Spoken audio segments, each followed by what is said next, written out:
Kuni kecha Shohjahon Jo'rayev va Botir Qodirov bitta to'yda to'qnash kelib qolgani ijtimoiy tarmoqlarda tarqalib, konfliktda bo'lib kelgan ikki xonandani yana muhokamalar markaziga tashladi. Dastlab tarqalgan videoga ko'ra, Shohjahon Jo'rayev xonadondagi to'ylardan biriga kirib borgani, biroq sahnada Botir Qodirov qo'shiq aytayotgani uchun to'yxonadan chiqib ketgani aks etgan. Shu zahotiyoq ijtimoiy tarmoq foydalanuvchilari holatga o'z izohlarini bera boshladi. Kimdir Shohjahon chiqib ketgani to'g'ri bo'lgan desa, yana kimdir chiqib ketmasligi kerakligini aytgan. Bugun mazkur to'yning davomi aks etgan video ham e'lon qilindi.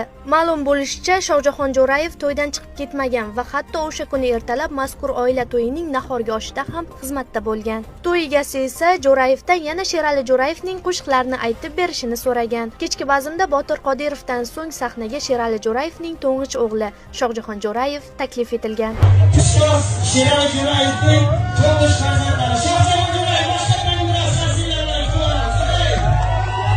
akamiz niyat qilgan aka, o'zlarini doim eshitib yuradigan qo'shiqlar, ashulari bor bu kishini. Shuni endi o'zida eshitmasam bo'lmadi. Maza qilmayapman deb chaqirdilar, biz o'zi ertalab oshga keldik o'rtoqlar. Shuning uchun mabodo aytilgan ashulani aytib qolsak, aytib yurmaysizlar. Eslatib o'tamiz, sal avval Shohjahon Jo'rayev bergan intervyusida ayni shu masaladagi gap-so'zlardan charchagani haqida gapirib, Botir Qodirov bilan yakkama-yakka intervyu qilib, barchasiga ochiqcha nuqta qo'yishga tayyorligini ma'lum qilgan.